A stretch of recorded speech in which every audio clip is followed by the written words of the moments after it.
प्यारे मित्रों, संबोधि classes YouTube channel पर आपका स्वागत है। जैसा कि आप जानते हैं कि प्राचीन भारतीय इतिहास के अध्ययन के क्रम में अब तक हम लोगों ने बेसिक चीज़ों का अध्ययन किया है। अब तक हम लोगों ने प्राचीन भारतीय इतिहास के इतिहास लेखन की परंपरा का अध्ययन किया है। प्राचीन भारतीय इतिहास के अध्ययन के पुरातात्विक साक्ष्यों का अध्ययन किया है और प्राचीन भारतीय इतिहास के अध्ययन के साहित्यिक साक्ष्यों का अध्ययन किया है।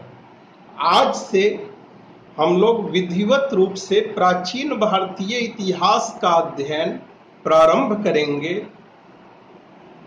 और आज के वीडियो के द्वारा या आज के क्लास के द्वारा हम लोग पूर्व ऐतिहासिक काल से संबंधित महत्वपूर्ण तथ्यों का अध्ययन करेंगे और कुल मिलाकर 3 या 4 वीडियो के द्वारा हम लोग पूर्व ऐतिहासिक काल का विधिवत अध्ययन करेंगे।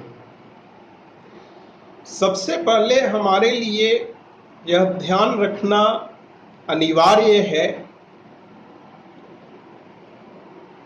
कि पृथ्वी जो है लगभग 4.8 अरब वर्ष प्राचीन है और पृथ्वी पर मानव जीवन का प्रारंभ 3.5 या 3.5 अरब वर्ष पूर्व हुआ। पृथ्वी अस्तित्व में आई 4.8 अरब वर्ष पूर्व और पृथ्वी पर मानव जीवन का प्रारंभ हुआ 3.5 या 3.5 अरब वर्ष पूर्व। जैसा कि आप जानते हैं कि समय के छोटे इकाइयों को या इकाइयों के बारे में हम जानते ही हैं,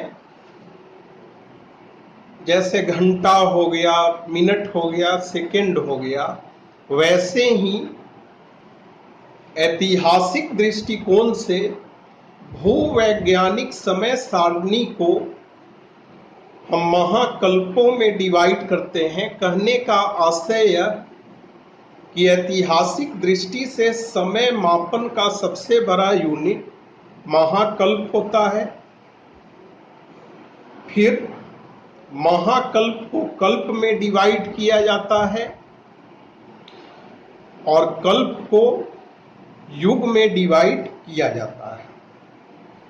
तो इस प्रकार से भूवैज्ञानिक समय सारणी का सबसे बड़ा इकाई महाकल्प हुआ।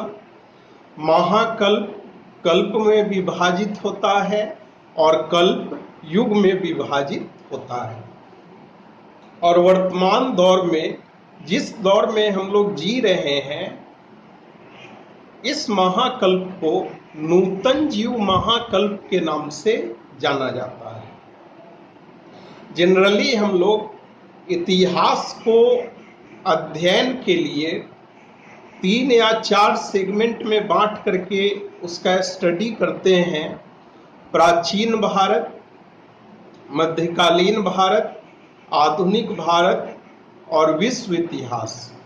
लेकिन यदि हम ऐतिहासिक साक्ष्यों या यूं कहें कि ऐतिहासिक स्रोतों, जिसमें पुरातात्विक स्रोत, साहित्यिक स्रोत और विदेशी यात्रियों का विवरण शामिल है, इसके बेसिस पर हम इतिहास को कुल मिलाकर 3 कालों में या 3 पार्ट्स में डिवाइड कर सकते हैं। इतिहास का पहला फेज, जिसे हम पूर्व ऐतिहासिक काल कहते हैं, इतिहास के पहले फेज को या पहले कालखंड को हम पूर्व ऐतिहासिक काल कहते हैं या प्राग ऐतिहासिक काल कहते हैं, जिसकी अवधि मानव सभ्यता के प्रारंभ से लेकर 3000 ईस्वी पूर्व तक मानी जाती है। और हमारे लिए यह जानना महत्वपूर्ण है कि पूर्व ऐतिहासिक काल के अध्ययन के लिए हमारे पास मेनली पुरातात्विक साक्ष्य अवेलेबल हैं। कहने का आशय यह कि पूर्व ऐतिहासिक काल के अध्ययन के लिए हम पूरी तरह से पुरातात्विक साक्ष्यों पर डिपेंडेबल हैं। इतिहास का दूसरा कालखंड हुआ आद्य इतिहास। आद्य इतिहास का पीरियड 3000 ईस्वी पूर्व से लेकर 600 ईस्वी पूर्व तक माना जाता है।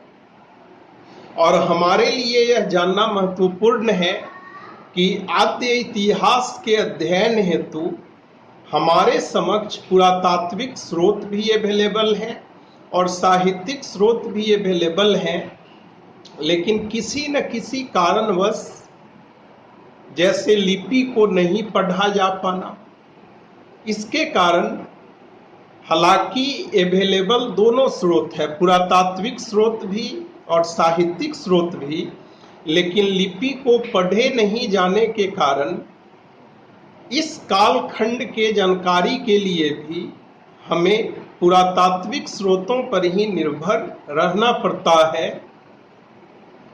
और इतिहास के इस कालखंड को हम आद्य ऐतिहासिक काल कहते हैं।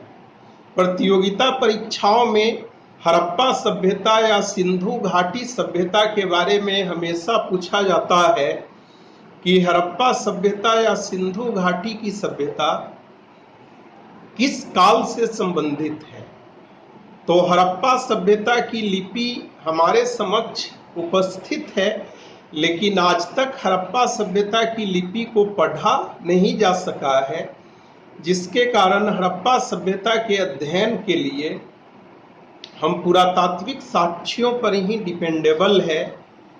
इसलिए हड़प्पा सभ्यता या सिंधु घाटी की सभ्यता को आद्य ऐतिहासिक काल के अंतर्गत रखा जाता है।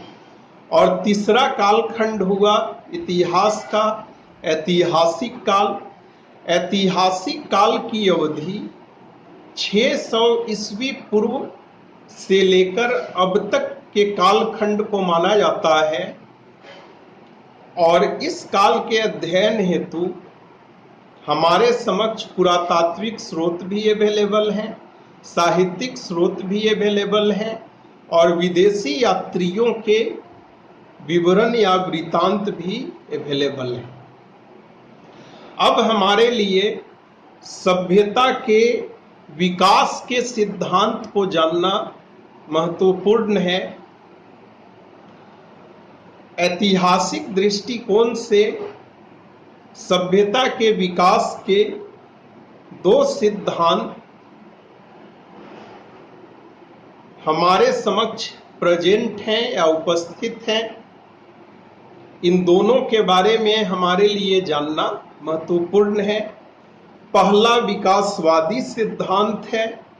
विकासवादी सिद्धांत का प्रतिपादन लियूस मॉर्गन ने 1877 ईस्वी में किया।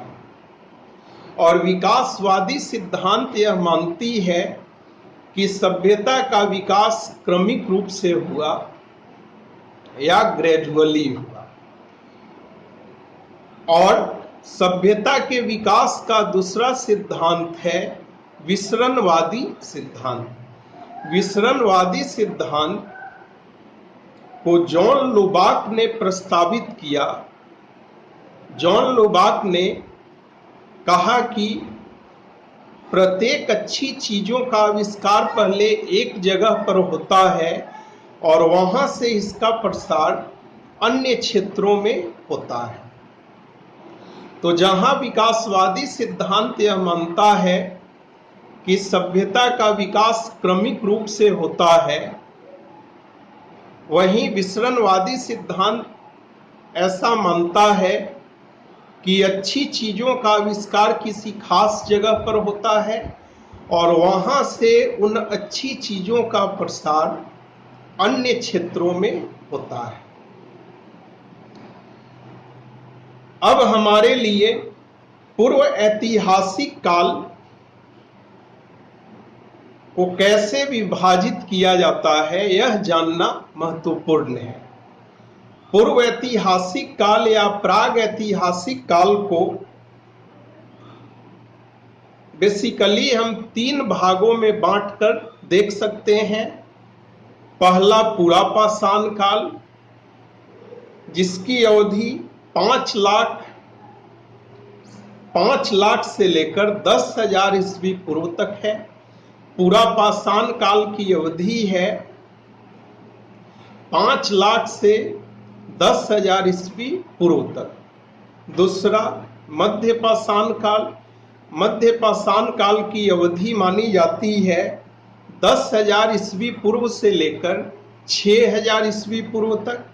और तीसरा नवपाषाण काल, नवपाषाण काल की अवधि मानी जाती है 6,000 ईस्वी पूर्व के बाद।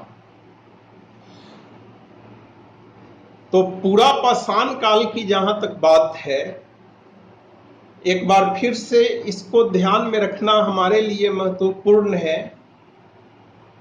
पुरापाषाण काल की अवधि मानी जाती है 5 लाख से लेकर 10,000 ईस्वी पूर्व तक। मध्यपाषाण काल की अवधि मानी जाती है 10,000 से लेकर 6,000 ईस्वी पूर्व तक।